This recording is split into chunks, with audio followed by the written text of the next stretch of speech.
before we get started, just make sure that you guys either sign in with this QR code or the link in the description. All you have to do is sign in with that link and it lets us know it goes through our referral. So it just basically adds another person that's done it through a referral. It really helps the club and our school. So please do that. Thank you. Also, guys, just a reminder that the IBMZ online career fairs are going to be coming up soon. We have the dates on screen, and if you're a Western student, it's going to be April 12th. And just know that you need to get your Xplore badge, just the concepts. So, keep doing that, and we hope to see you there. All right, today we're going to be tackling the code module of the IBM Z Explorer Fundamentals and Concepts. If you came in person to the workshop that we hosted, the second one, the Zoe client was down, so we couldn't access that part of the mainframe. But we're just going to finish them up online so that you guys can still get your badge if you're struggling with that. And you guys can get access to the online career fair on April 12th. And you need to do the badge to do that. So make sure that you guys watch all of these videos if you're struggling. If you can do it yourself, perfect. But otherwise, we're here to help. So yeah, today we're going to be doing the code module, which is just Python. So it's mainly just going to be a quick review of Python. Our first step is going to be SSHing into the USS system with your user ID and the address. So let's do that right here. So um,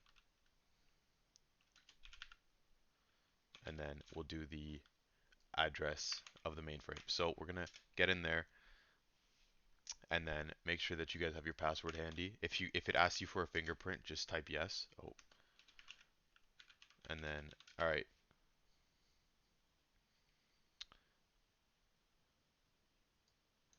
All right, so now that we're in, we can see we can ls and we have all of our files here.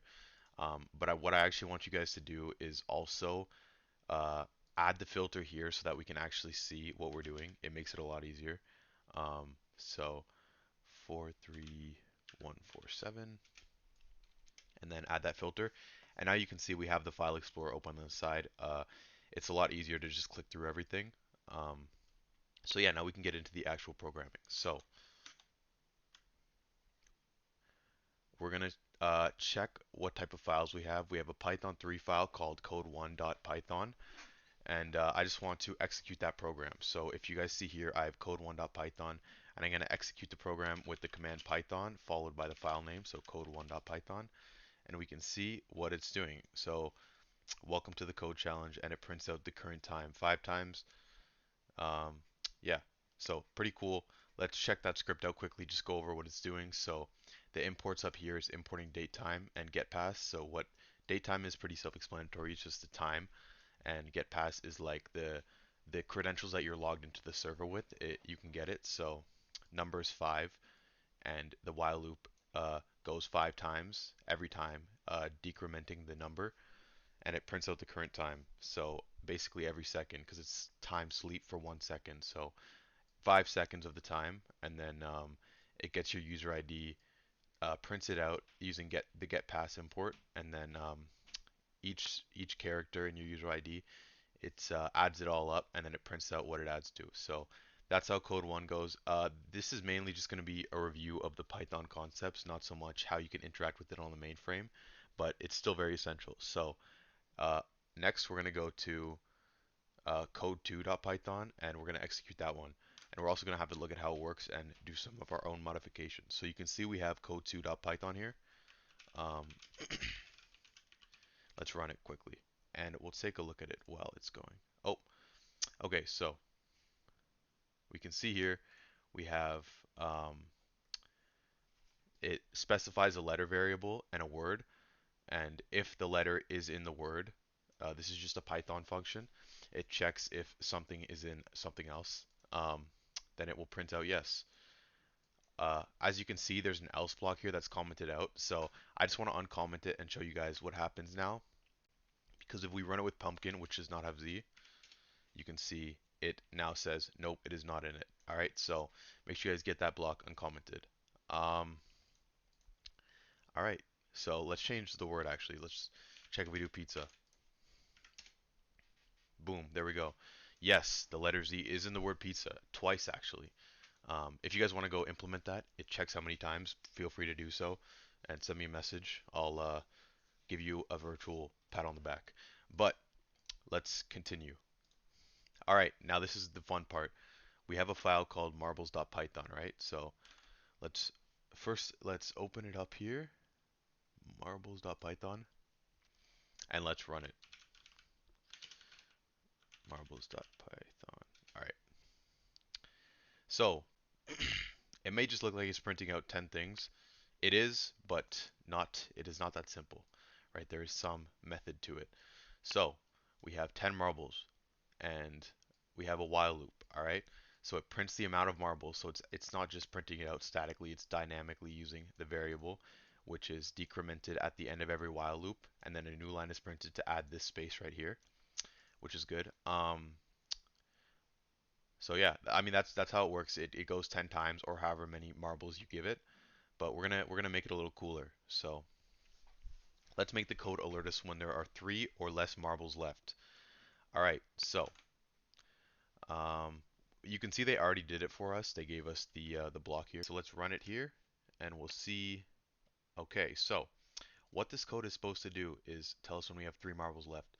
Well, that's not what it's doing. It actually tells us that we are running low on marbles, except for when we're running low on marbles, which is very impractical. So what we want to do is swap this operator, right? So in Python, you can actually chain uh, greater than operators with equal, and it's greater than or less than equal. Um, and then now you can see it works. We have 3 marbles left. Okay, now let's use the marbles representation to show us how many marbles are left. So, and we want to show them the user when they are all out of marbles, step 3 and 4. All right, so let's if we print out just the marble dots right now, all that's going to happen is we're going to get 10 every time, right? Because it's the original string. So we can take a substring of it.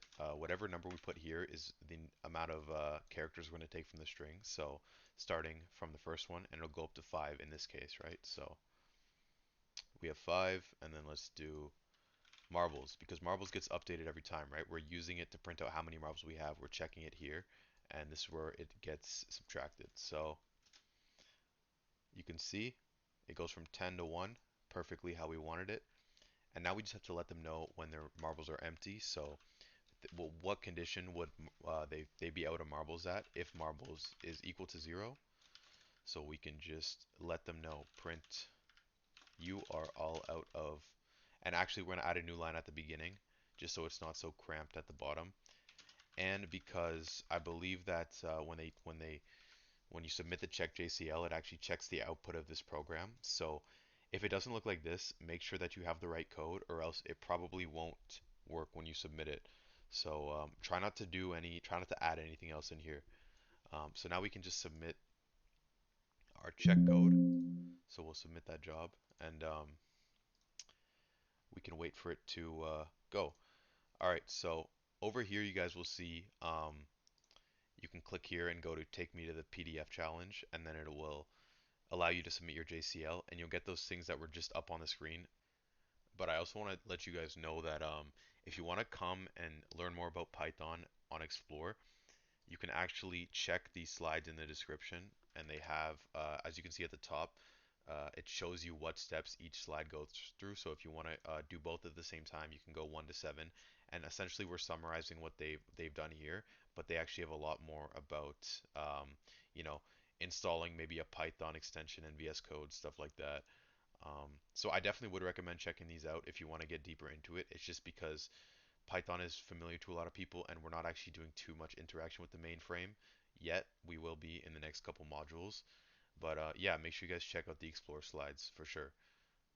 Thank you guys, and please join us for our Rex video, which is going to be the next video posted. I hope you guys enjoyed. If you have any questions, check my contact info in the description, and I'll definitely help you guys as soon as I can. So thanks for watching, and WCS rules.